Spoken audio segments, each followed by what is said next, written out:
আসসালামু আলাইকুম।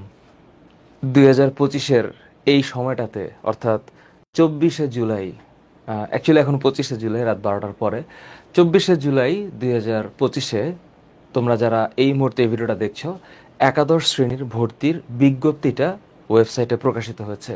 সো আমরা আজকে এই বিকেলের দিকে আসলে আলাপ করছিলাম যে তোমাদের যখন এই প্রক্রিয়াটা শুরু হবে তখন একটা কেমন যেন একটা এনভায়রনমেন্ট তৈরি হয় যে অনেক স্টুডেন্ট কোন কলেজে পড়বে, কোন কলেজে তার চান্স হবে, কোন মার্কে কোন কলেজ, প্রক্রিয়াটা কেমনে হবে, এটা নিয়ে একটা টানাপোড়েনের মধ্যে থাকে এবং চিন্তাটা করে যে আসলে একটা সহি গাইডলাইন যদি পাওয়া যাইতো। এইখানে একটা বিজ্ঞপ্তি আছে, টোটাল 8 পেজের বিজ্ঞপ্তি। এটা তোমরা তোমাদের যে কোনো সার্চ ইঞ্জিন থেকে এখানে লিখলেই হবে যে www.shed হ্যাঁ shed.gov.bd নোটিস। www.shed.gov.bd এর ওয়েবসাইটের নোটিসে গেলে একদম শুরুতে এই যে এখানে একাদশ শ্রেণীর ভর্তির নীতিমালা দেওয়া আছে। এই একাদশ শ্রেণীর ভর্তির নীতিমালাটা প্রকাশিত হয়েছে 24শে জুলাই, মানে এখন হচ্ছে 25 জুলাই 12টা 33 বাজে রাত, 24 জুলাই 2025-এ। এবং এই নীতিমালাটা আমার সামনে আছে এবং এই নীতিমালাটা নিয়ে আমি একটু কথা বলতে চাই তোমাদেরকে, যেন তোমরা একটু বুঝতে পারো যে তোমাদের সামনের সময়কালটা কেমন আসতেছে। এই পিডিএফটা অন করলে শুরুতে ওই যে ইউজুয়ালি একটা বিজ্ঞপ্তির কিছু ধারাবাহিক বক্তব্য থাকে বা সংজ্ঞা থাকে, এই সংজ্ঞা পড়তে পড়তে পড়তে পড়তে একেবারে শেষ দিকে গেলে মোটামুটিভাবে 4 পেজ, তারপরে 5 নাম্বার পেজ, একবারে গিয়ে 7 নাম্বার পেজে গেলে তোমার জন্য প্রয়োজনীয় কিছু জিনিস দেখা যাবে। এইচএসসি 27 ব্যাচ, অর্থাৎ তোমরা যারা এখনও কলেজে ভর্তি হও নাই, তোমরা সামনে কলেজে ভর্তি হবা, তাদের উদ্দেশ্যে বলছি। এখানে একাদশ শ্রেণীর ভর্তির কিছু নীতিমালা দেওয়া আছে এবং সর্বশেষ যেই জিনিসটা ইম্পর্টেন্ট তোমাদের জন্য, কিছু টাইমলাইন দেওয়া আছে। এই টাইমলাইনগুলো একটু বোঝার দরকার তোমাদের এবং কিছু জিনিস জানার দরকার। এই কারণে আমি ছোট্ট কয়েক মিনিটের একটা ভিডিও বার্তা তোমাদেরকে দিতে চাই। আমি কিছুক্ষণ আগে আমাদের কোর্সের ক্লাস নিলাম এবং এখন ঘুমানোর আগে আমার মনে হলো যে তোমাদের এই জিনিসটা একটু জানায় দেওয়া দরকার। এই এন্টায়ার কনসেপ্টটা একটু ফিল করো। হ্যাঁ, 8টা পেজের মধ্যে প্রথম 6টা পেজ হচ্ছে একেবারে একটা স্বাভাবিক কিছু সংজ্ঞার ব্যাখ্যা, যেটা তোমার প্রয়োজনে নাও আসতে পারে, কিন্তু তোমার প্রয়োজন হবে 7 নাম্বার এবং 8 নাম্বার পেজ। এই 7 এবং 8 নাম্বার পেজে দেখো লেখা আছে, ঠান্ডা মাথায় একটু ফিল করো। এই পিডিএফটা আমি তোমাদেরকে লিঙ্ক আকারে দিয়ে দেবো, একটু দেখো আমি যে কথাগুলো বলতেছি। সেটা হলো উপনীতি 4.2, মানে 4 নাম্বার সেকশনের দ্বিতীয় উপধারায় নাম্বার পয়েন্ট হচ্ছে যে অনলাইনে আবেদন হবে। অনলাইনে আবেদন হবে কোনটা? ওই যে 11 অ্যাডমিশন। আমি তোমাদেরকে এটাও পরে জানাই দিব যে কিভাবে অনলাইনে অ্যাপ্লাই করতে হবে। আবেদনের ক্ষেত্রে ভর্তি ফি 220 টাকা। অর্থাৎ তোমরা যারা কলেজে ভর্তি হবা তাদের কলেজের অ্যাডমিশন ফি, মানে অ্যাপ্লিকেশন ফি, কলেজ অ্যাডমিশন ফি না, তুমি যে কলেজে অ্যাপ্লাই করবা সেই অ্যাপ্লাই ফি হচ্ছে 220 টাকা। এটা মাথায় রেখো। আস্তে আস্তে সবই ক্লিয়ার হয়ে যাবে। আমরা আছি তোমাদের সাথে এবং তোমাদের এই সময়কালে মাথায় রাখতে হবে যে সমস্ত প্রক্রিয়াটা অনলাইনেই হবে এবং তোমরাও সেটা পারবা এবং তোমাদের পারা উচিত। তোমরা যেই এই ভিডিওটা দেখো না কেন, মাথায় রেখো তোমার পক্ষে এটা পারা পসিবল। তো কত? 220 টাকা। আচ্ছা, এরপরে এবার একটা মজার ব্যাপার আছে। শিক্ষা প্রতিষ্ঠান প্রতি শিক্ষার্থীর নিকট থেকে, এখানে টটা মিসিং আছে, রেড ক্রিসেন্ট ফি বাবদ। আচ্ছা, এইটার ব্যাখ্যাটা আমি ক্লিয়ারলি এখন জানি না, তারপরে তোমরা জানবা যে 40% আর 60% একটা খেলা আছে। রেড ক্রিসেন্টের একটা ফি আছে 40 টাকা। হ্যাঁ, এই 40 টাকার 60% এটা হচ্ছে শিক্ষা প্রতিষ্ঠান শিক্ষার্থীদের কাছ থেকে নিবে, আর বোর্ড বাকি 40% নিবে। এই যে 40 টাকার 60%, এটা হলো 24 টাকা, এইটা গ্রহণ করবে কে? শিক্ষা প্রতিষ্ঠান। তুমি যে কলেজে পড়বা সেই কলেজ তোমার কাছ থেকে এই 24 টাকা নিবে। আচ্ছা, প্রতি শিক্ষা প্রতিষ্ঠানকে বার্ষিক ক্রীড়া মঞ্জুরি ফি বাবদ 400 টাকা বোর্ডে প্রেরণ করতে হবে। এটা তোমার টাকা না। এটা শিক্ষা প্রতিষ্ঠান তোমার কাছ থেকে নিয়ে এই টাকাটা দিবে, অ্যাকচুয়ালি এটা তোমার টাকাই হবে, এই 400 টাকা বোর্ডে প্রেরণ করবে। সো এই দুইটা আপাতত জাস্ট তোমার জানার জন্য, কিন্তু তুমি অ্যাপ্লাই করবে 220 টাকা দিয়ে, ঠিক আছে? 220 টাকা হচ্ছে অ্যাপ্লাই ফি, তুমি কলেজ ভর্তির জন্য অ্যাপ্লাই করবা। আর একটা কথা, কলেজ ভর্তির জন্য একেবারে ন্যূনতম 5টা কলেজ এবং দীর্ঘতম 10টা কলেজ অ্যাপ চুজ দেওয়া যায়। এটার ক্ষেত্রে আবার মাইগ্রেশনের ব্যাপার আছে, আমি এগুলো একটু পরে বলতেছি।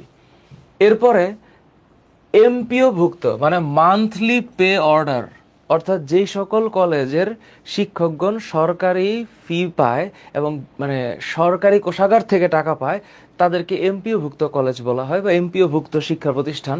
এখানে আরো অনেক ডিটেল কথা আছে, শর্ট করে বলছি। এই সকল কলেজ, যেই সকল কলেজ তোমার বাসার আশেপাশে আছে বা তুমি যেখানে পড়তে চাও সেখানে এমপিও ভুক্ত এবং নন এমপিও ভুক্ত কলেজের বিষয়গুলো আছে। তো এমপিও ভুক্ত প্রতিষ্ঠান যেগুলা, তাদের সেশন চার্জ এবং ভর্তি ফি হচ্ছে এত। যদি ঢাকার ভিতরে হয় বাংলা ভার্সনের জন্য 5,000 টাকা আর ইংরেজি ভার্সনের জন্য 5,000 টাকা, মানে এখানে বাংলা ইংরেজি ভার্সন একই। এমপিও ভুক্ত ক্ষেত্রে মেট্রোপলিটনের মানে ঢাকা ব্যতীত বাইরে 3,000 টাকা, আর জেলার ক্ষেত্রে জেলা পর্যায়ের যে কলেজগুলো আছে যেগুলো এমপিও ভুক্ত কলেজ সেখানে 2,000 টাকা, মানে বাংলা এবং ইংলিশ ভার্সন।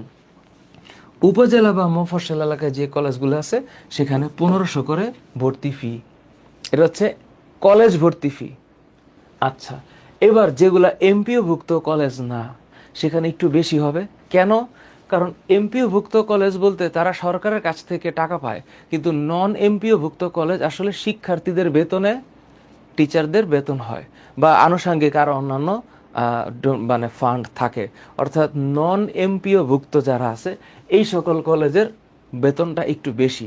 তো সেক্ষেত্রে বাংলা ভার্সনে 7,500 টাকা আর ইংরেজি ভার্সনে 8,500 টাকা দেয়া লাগবে ঢাকা মেট্রোপলিটনের ভিতরে। আর বাইরে গেলে এটা আরেকটু বেশি হবে, সরি কম হবে, 5,000 এবং 6,000 টাকা। জেলা পর্যায়ে আরেকটু কমবে, 3,000 এবং 4,000 টাকা। আর মফস্বলে 2,500 থেকে 3,000 টাকা। তার মানে বাংলা ভার্সনের চাইতে ইংলিশ ভার্সনে একটু টাকার পরিমাণ বেশি, আর ঢাকার দিকে টাকার পরিমাণ আর একটু বেশি। আস্তে আস্তে এই ঢাকা বাইরে বা মফস্বল এলাকায় বা জেলা পর্যায়ে গেলে আস্তে আস্তে ফিটা কমতে থাকে। এটা হচ্ছে কলেজ অ্যাডমিশন ফি। তুমি যখন অ্যাপ্লাই করবে অ্যাপ্লাই ফি কিন্তু 220 টাকা। এরপরে নিশ্চয়নের ক্ষেত্রে আমি আসতেছি। অ্যাপ্লাই ফি হচ্ছে 220 টাকা। তুমি 220 টাকা দিয়ে অ্যাপ্লাই করবা কলেজের জন্য। আর এগুলো হচ্ছে কলেজে ভর্তির সময় কত টাকা দেওয়া লাগবে। এইবার আসি 6 নম্বর পয়েন্ট হচ্ছে শিক্ষা বোর্ড শিক্ষার্থীর নিকট হতে ভর্তির প্রাথমিক নিশ্চয়ন করার সময়। তার মানে তোমার যখন কলেজ সিলেকশন হয়ে যাবে, মানে তুমি যখন অ্যাপ্লাই করে 10টা কলেজ অথবা 5টা কলেজ সিলেকশন করছো, এরপর যখন প্রথম রেজাল্ট আসবে যে তুমি তোমার নাম্বারের ভিত্তিতে এই কলেজটা পাইছো, তখন তুমি নিশ্চয়ন করবা যে তুমি তোমার মন মতন কলেজটা পাইছো। তুমি নিশ্চয়ন করবা অর্থাৎ তুমি সিস্টেমকে জানাইলা যে তুমি এই কলেজেই ভর্তি হবা। নিশ্চয়ন করার পরে তখন শিক্ষার্থী প্রতি নিম্নোক্ত ফি গ্রহণ করবে কে? শিক্ষা বোর্ড। তার মানে এটা বোর্ডকে দিতে হবে। তার মানে ভর্তি হওয়ার পর মানে নিশ্চয়ন হওয়ার পর তুমি যখন নিশ্চয়ন করবা, আমি একটু পরে বোঝাচ্ছি যে নিশ্চয়নটা কি। তুমি যখন প্রথম অ্যাপ্লিকেশন করবা, অ্যাপ্লিকেশন করার পর প্রথমবার যখন রেজাল্ট আসবে তখন সিস্টেম তোমাকে জানাই দিবে যে তোমার কোন কলেজটা তোমার ভাগ্যে আসছে। ওই কলেজটা তুমি যদি পড়তে চাও বলেই তো অ্যাপ্লাই করছো, নিশ্চয়ন করবা। নিশ্চয়ন করলে তখন এই 335 টাকা দেওয়া লাগবে। এটা অনলাইন মোবাইল ব্যাংকিংয়ে করতে হবে। মোবাইল ব্যাংকিং, হ্যাঁ, মোবাইল ব্যাংকিংয়ের যতগুলা পন্থা আছে যে কোনো পন্থায় তুমি টাকা দিতে পারবা। এটার আরও ক্লিয়ার কনসেপ্ট আমি তোমাদেরকে দিব, আপাতত একটু বলে রাখতেছি। এই হইল মোটামুটি ফি বাবদ কথা। তার মানে কলেজের অ্যাপ্লিকেশনের ফি বাবদ দেওয়া লাগবে 220 টাকা, হ্যাঁ। আর এই দুইটার দিকে এখন চিন্তার দরকার নাই। এবং এমপিও ভুক্ত প্রতিষ্ঠানগুলোর অ্যাডমিশন ফি আর নন এমপিও ভুক্ত বা আংশিক এমপিও ভুক্ত কলেজগুলোর অ্যাডমিশন ফি হচ্ছে এটা। এর চাইতে বেশি টাকা পয়সার আদান প্রদান করা অ্যাকর্ডিং টু দ্য মানে অ্যানাউন্সমেন্ট একটু অবৈধই হবে। আচ্ছা, এরপর এইটা হচ্ছে সবচেয়ে ইম্পর্টেন্ট জিনিস, এই 6 নম্বর পয়েন্ট। একাদশ শ্রেণীর ভর্তির নীতিমালা 2025-এর নীতির 6 অনুযায়ী ভর্তির আবেদন, ফল প্রকাশ এবং ভর্তির পর ক্লাস কবে শুরু হবে তার একটা ডিটেইল টাইমলাইন এখানে দেওয়া আছে। তো তোমরা জানো যে তোমাদের অ্যাকচুয়ালি অ্যাপ্লিকেশন তোমরা করতে পারবা 30 তারিখ থেকে, অর্থাৎ 30শে জুলাই থেকে 11ই অগাস্ট পর্যন্ত অ্যাপ্লিকেশন চলবে সারা বাংলাদেশে। কি লেখা আছে? ভর্তির জন্য অনলাইনে আবেদন গ্রহণ। তো তোমরা যারা যত মার্ক পাইছো, কেউ 1100 পাইছো, কেউ 1200 পাইছো, কেউ 1000 পাইছো, কেউ তারও কম পাইছো। এখন ইম্পর্টেন্ট ব্যাপার হচ্ছে তুমি যেই লোকালিটিতে থাকো, যেই জায়গায় তুমি থাকো, সেই জায়গার আশেপাশের যেই কলেজটাতে তুমি পড়তে চাও, ওই কলেজটাকে তোমার সিলেকশন করতে হবে। ন্যূনতম 5টা কলেজ এবং সর্বোচ্চ 10টা কলেজ। কোন কলেজ আসবে এটা বলা খুবই কঠিন ব্যাপার, কারণ কোন স্টুডেন্ট কত মার্ক নিয়ে কোন কলেজে অ্যাপ্লাই করে এটা কনফার্ম না হওয়া পর্যন্ত এটা বলা মুশকিল। সো এখানে একটা মানে লাকের ব্যাপার আছেই। তো আবেদন যাচাই হবে, বাছাই হবে, মানে আপত্তি নিষ্পত্তি হবে। এটা কবে? এটা হচ্ছে 12ই আগস্ট। সিস্টেমই করবে এটা মঙ্গলবার। শুধুমাত্র পুনর্নিরীক্ষণে ফলাফল পরিবর্তিত শিক্ষার্থীর আবেদন গ্রহণ, যারা বোর্ড চ্যালেঞ্জ করছে তাদের যদি আবার যে রেজাল্ট আসবে সেই রেজাল্ট অনুসারে এখানে পরিবর্তিত শিক্ষার্থীদের আবেদন গ্রহণ হবে 13 তারিখ থেকে 14 তারিখ, এই 2 দিন, 13ই অগাস্ট থেকে 14ই অগাস্ট। তাহলে এখন কিন্তু অ্যাপ্লিকেশন হয়ে গেল এই সময়ের মধ্যে, অর্থাৎ 30শে জুলাই থেকে 14ই অগাস্ট পর্যন্ত অ্যাপ্লিকেশন ডান। প্রথমবার অ্যাপ্লিকেশন ডান।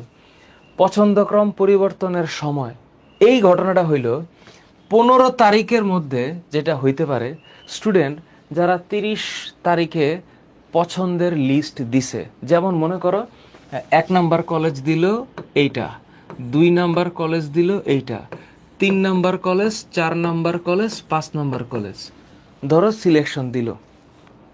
হঠাৎ করে আত্মীয় স্বজন অথবা টিচার্স অথবা অন্যান্য কমিউনিটির সাথে কথা বলে সিদ্ধান্ত গ্রহণ করলে যে না, আমার মনে হয় সিরিয়ালটা চেঞ্জ করা উচিত। তাহলে সবচেয়ে বেশি যেই কলেজটাতে তুমি পড়তে চাও সেটা সিরিয়াল নাম্বার 1-এ হইতে পারে। তো স্টুডেন্টরা সাধারণত কি করে, কেউ একটা মার্ক পাইছে ধরো 1130, সাপোজ 1130 পাইয়া সে যে কলেজটাকে 1 নম্বরে দিছে, সে পরে আবার মনে করলো যে মনে হয় এই কলেজটা এই নম্বরে পাওয়া যাবে না। তো তখন এই 2 নম্বরের কলেজটা 1 নম্বরে দেওয়া যাবে, 1 নম্বরের কলেজটা 3 নম্বরে দেওয়া যাবে, অর্থাৎ এই সিরিয়ালটা পরিবর্তন করা সম্ভব। পছন্দ ক্রম পরিবর্তনের সময় সর্বোচ্চ কয়টা? 10টা কলেজ। আর সর্বনিম্ন কয়টা কলেজ? 5টা কলেজ। কত তারিখ? 15 অগাস্টের মধ্যে এটা করা যাবে। হ্যাঁ, এরপর এখন যারা ফার্স্ট টাইম যারা কলেজ পাওয়া যাবে, অ্যাপ্লাই করছে, কলেজ পাওয়া গেল, ওই রেজাল্ট প্রকাশিত হবে 20 আগস্ট বুধবার রাত 8টায়, এবং 8টায় প্রকাশিত হয়। তোমরা ওয়েবসাইটে গেলে সবই পাবা, 11admission.gov.bd। আমরা সব তোমাদেরকে হেল্প করব। তোমাদের কোনো প্রবলেম হলে আমাদের ফেসবুকে পেজে মেসেজ দিও, we will help you, no problem. তাহলে তোমরা প্রথম রেজাল্ট পাচ্ছ কবে? 20 তারিখ, 20 আগস্ট তোমরা প্রথম রেজাল্ট পাচ্ছ। এইবার তোমার 20 তারিখে তুমি পেয়ে গেলা। এখন কিছু স্টুডেন্ট আছে যারা পাইছে, রেজাল্ট পাইছে, কিন্তু নিশ্চয়ন করে নাই বা কোনো কারণে কোনো মিসিং হয়েছে। এখানে বিশাল ঘটনা ঘটে, অনেক কিছু হয়। ধরো প্রথমবার কলেজ অ্যাপ্লাই করার পর বা কলেজের সিলেকশন দেওয়ার পর সে কলেজটা পায় নাই, সে নিশ্চয়ন করে নাই। তাহলে শিক্ষার্থীর নিশ্চয়ন মানে শিক্ষার্থী যদি নিশ্চয়ন না করে, তাহলে প্রথম পর্যায়ের নির্বাচন এবং আবেদন বাতিল হবে। তার মানে তুমি ওই যে 220 টাকা দিয়ে যে অ্যাপ্লাই করছো, 220 টাকা দিয়ে যে তুমি অ্যাপ্লাই করছো, তোমার রেজাল্ট আসছে, কিন্তু তুমি নিশ্চয়ন করো নাই। তুমি যেই কলেজে পড়বা এই সিলেকশনটা করো নাই, সিস্টেমকে বলো নাই, তাহলে তোমার আবেদন বাতিল হয়ে যাবে। তোমাকে পুনরায় ওই 220 টাকা আবার দিয়ে আবার আবেদন করতে হবে। তো মোটামুটিভাবে এই 6 নাম্বার স্টেজে আইসা মোটামুটিভাবে 90% স্টুডেন্টের অ্যাপ্লিকেশন ডান হয়ে যাবে। বাকি 10%-এর বিচিত্র ঘটনা ঘটে। সেক্ষেত্রে কি হয়, সেকেন্ড টাইম আবার অ্যাপ্লিকেশন কিছু স্টুডেন্টকে করতে হবে। কারণ দেখা যাবে সে যেই নাম্বার দিয়ে কলেজগুলোতে অ্যাপ্লাই করছিল সেই কলেজগুলো তার আসে নাই। কারণ কি, যেমন একটা সিম্পল আইডিয়া বলি, যে ধরো কেউ পাইছে 1010, এখন 1010 পাইয়া সে 5টা কলেজকে সিলেক্ট করে অ্যাপ্লাই করছে, কিন্তু দেখা গেছে 1010 পেয়ে সে কোনো একটা কলেজও পাইল না। এরকম ব্যাড লাকও হইতে পারে, নাও হইতে পারে, আমি জাস্ট একটা আইডিয়া বললাম। বা এর চেয়েও কম নাম্বার পাইছে, বা ধরো যে 900 নাম্বার পাইছে বা আরও কম নাম্বার পাইছে, সে যেই 5টা কলেজকে দিছিল সেই 5টা কলেজের একটাতেও আসে নাই, হইতে পারে। সো সেকেন্ড টাইম তাকে আবার আবেদন করতে হবে, কলেজ ঘুরায় আবেদন করতে হবে। তো সেই ঘটনাটা কখন ঘটবে? সেই ঘটনাটা ঘটবে 23 তারিখ থেকে 25 তারিখ, অর্থাৎ শনি থেকে সোম, শনি রবি সোম, এই 3 দিনের মধ্যে সেকেন্ড টাইম অ্যাপ্লাই করা যাবে। তখন সেকেন্ড টাইম অ্যাপ্লাই করার মানে নাম্বারসটা অটোমেটিক কমে আসে। আচ্ছা, পছন্দক্রম অনুযায়ী প্রথম মাইগ্রেশনের ফল। এই যে মাইগ্রেশন শব্দটা নিয়ে অনেকেই খুব দেখলাম টেন্সড তোমরা। এর আগে আমি মাইগ্রেশন নিয়ে অনেক কথা বলছি। মাইগ্রেশন হইল, মনে করো তুমি 1 নম্বরে একটা কলেজ চয়েস দিছো, 2 নম্বরে আরেকটা কলেজ চয়েস দিছো। ধরো প্রথম নম্বর কলেজটা হচ্ছে ক, দ্বিতীয় হচ্ছে খ, তৃতীয় হচ্ছে গ, এবং চতুর্থত হচ্ছে ঘ। সাপোজ তুমি ক নম্বর কলেজকে 1 নম্বর সিলেকশনে দিছো, তার মানে সিস্টেম বুঝতে পারছে যে তুমি একেবারে এই কলেজটাতেই পড়তে চাও, এটা তোমার প্রাইম টার্গেট, এটা তোমার ড্রিম কলেজ। কিন্তু দেখা গেছে তোমার নাম্বার অনুসারে এই কলেজটা তোমার আসলো না, তুমি পাইছো ঘ নাম্বার কলেজ, তুমি 4 নাম্বার কলেজটা তোমার ভাগ্যে আসছে, রাইট? এখন এই 4 নাম্বার কলেজকে তুমি নিশ্চয়ন করছো করে তুমি ফাইনাল, তোমার কিন্তু ভর্তি ডান, মানে কলেজ ভর্তি না, মানে তুমি যে কলেজে তুমি অ্যাপ্লাই করছো তোমার অনলাইন প্রসেস ডান। এইবার তুমি নিশ্চয়ন যে করলা, এরপরে উপরের দিকের যে কলেজগুলা তোমার হইল না, তো এই সকল কলেজের সিটগুলা অলরেডি আগের স্টুডেন্ট দ্বারা নিশ্চয়ন করা হয়ে গেছে বলেই হয় নাই, তোমার হয় নাই। কিন্তু কোনো কারণে যদি উপরের কলেজগুলোর কোনোটাতে সিট খালি থাকে, তাহলে ভাগ্যক্রমে দেখা গেছে অটোমেটিক, এটা তোমার ইচ্ছায় হবে না, অটোমেটিক মাইগ্রেশন হয়ে উপরের দিকে তোমার সিলেকশন আসতে পারে। কারণ সিস্টেম মনে করে যে 4 নাম্বার কলেজ পাওয়ার পর যদি তোমার 3 নাম্বার কলেজে তোমার স্টিল লাক থেকে থাকে, তাহলে 3 নাম্বার কলেজে তোমার ভর্তিও দেখাবে যে তুমি তৃতীয় কলেজটাতে, অর্থাৎ তোমার আরেকটু পছন্দের কলেজে তুমি ভর্তির সুযোগটা পাবা। এবং ভাগ্য যদি আরও ভালো থাকে তাহলে তুমি দ্বিতীয় কলেজেও সুযোগ পাইতে পারো। তো এই যে মাইগ্রেশন, এই মাইগ্রেশন সবসময় ঊর্ধ্বগামী হয়, মাইগ্রেশন সবসময় ঊর্ধ্বগামী হবে, মাইগ্রেশন কখনো নিম্নগামী হয় না। এবং মাইগ্রেশন তোমার ইচ্ছায় হবে না, মাইগ্রেশন অটোমেটিক হবে। বুঝতে পারলাম? কারণ তুমি 1 নাম্বার কলেজটা যেটা সিলেক্ট করে দিয়েছ, সিস্টেম মনে করতেছে এই কলেজটা তোমার বেস্ট কলেজ, তোমার জন্য তোমার ড্রিম কলেজ, তুমি এটাতেই পড়তে চাও, কিন্তু তোমার 4 নাম্বার কলেজ আসছে। তো মাইগ্রেশন তোমাকে তৃতীয় অথবা দ্বিতীয় কলেজের দিকে ঠেলবে, and that is a good point.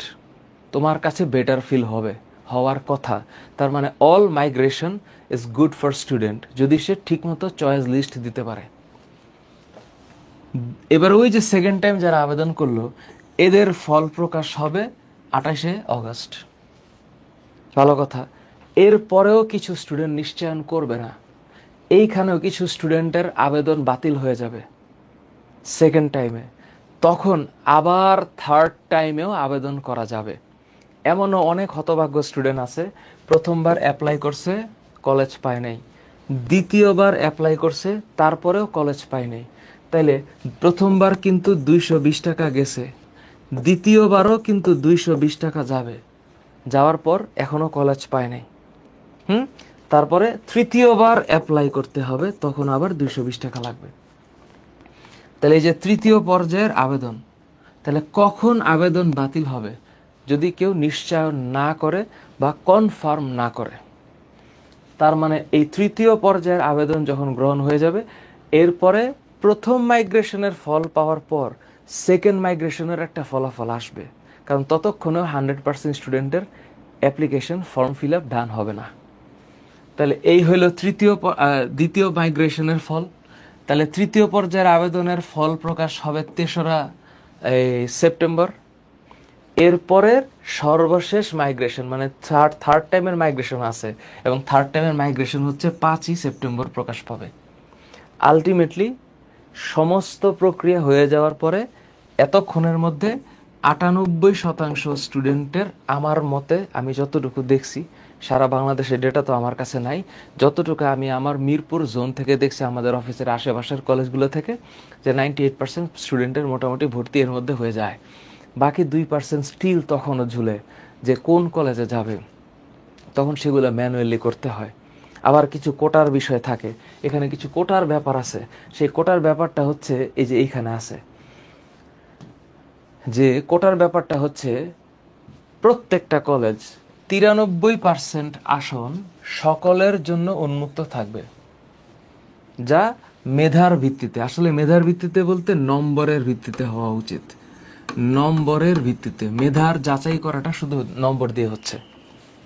শিক্ষা মন্ত্রণালয়ে কর্মরত কর্মকর্তা কর্মচারীদের সন্তানের জন্য 1%, অর্থাৎ কোনো কলেজে 200 সিট থাকলে 2 জন শিক্ষা মন্ত্রণালয়ের কর্মচারী বা কর্মরত ব্যক্তির সন্তান ভর্তি হইতে পারবে অ্যাকর্ডিং টু দ্য কোটা। অধীনস্থ দপ্তর বা সংস্থায় কর্মরত কর্মকর্তা কর্মচারীদের ক্ষেত্রে 1%, মোট 2% মহানগর, আসন মহানগর এই শিক্ষা প্রতিষ্ঠানের ক্ষেত্রে থাকবে। এখানে একটা কোটা রাখা আছে। আবার এই জায়গার মধ্যে আরেকটা লাইন আছে, সেটা হলো মুক্তিযোদ্ধা, শহীদ মুক্তিযোদ্ধাদের পুত্র বা কন্যাদের আসন নির্ধারণের ক্ষেত্রে এই যে 5% আসন সংরক্ষিত থাকবে। সো এখানে কিছু কোটা আছে। তো এই যে 5% আর এই যে 2%, এই হলো 7%। এই 7% কোটায় থাকবে, আর 93% মেধার ভিত্তিতে আসবে। সো এইটা হলো 3 নম্বর ধারার 2 নম্বর উপধারার গল্প।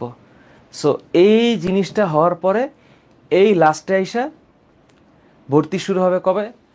7 সেপ্টেম্বর থেকে 14 সেপ্টেম্বর। এই 7 দিন ভর্তি চলবে, এই 7 দিন ভর্তি চলবে।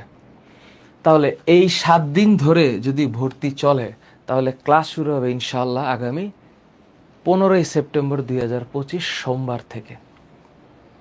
এবং আরেকটা মজার ব্যাপার আছে, অনলাইন ব্যতীত ম্যানুয়ালি কোনো ভর্তি কার্যক্রম করা হবে না। যদিও এটা লিখিত, কিন্তু বাস্তবতা আসলে ভিন্ন। সুতরাং এইচএসসি 27 ব্যাচ মানে এসএসসি 25 তোমাদের ক্লাসের মানে কলেজের ক্লাস শুরু হচ্ছে 15ই সেপ্টেম্বর। 15ই সেপ্টেম্বর। আরেকটা জিনিস তোমাদেরকে দেখাই, তোমরা একটু অপেক্ষা করো। এই জিনিসটা একটু মাথায় রেখো, যে কি এই জিনিসটা একটু মাথায় রেখো।